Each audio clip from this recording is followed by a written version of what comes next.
చాలా చాలా చాలా ఇంపార్టెంట్ పాయింట్ ఇది. జర్మన్లో there is no continuous tense. So there are only 6 tenses in German.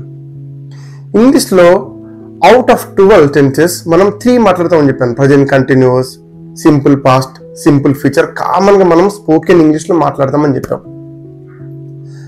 అట్లనే జర్మన్లో కంటిన్యూస్ లేదు కాబట్టి ఓన్లీ 6 tenses ఉన్నాయి. అవుట్ ఆఫ్ ది 6 tenses వాళ్ళు మాట్లాడడానికి యూజ్ చేసేది only 2. Simple present and present perfect. Okay, so ఇంగ్లీష్లో 12 ఉన్నాయి, జర్మన్లో ఓన్లీ 6 ఉన్నాయి. 6 అంటే 6. ఓకే, ఇంగ్లీష్లో అవుట్ ఆఫ్ 12 3 కామన్ యూజ్ చేస్తాం. జర్మన్లో అవుట్ ఆఫ్ 6 ఓన్లీ 2 యూజ్ చేస్తారు. నేటివ్స్ ప్రిఫర్ చేసేవి ఓన్లీ 2. జర్మన్ నేటివ్స్ మాట్లాడేదే ఓన్లీ 2.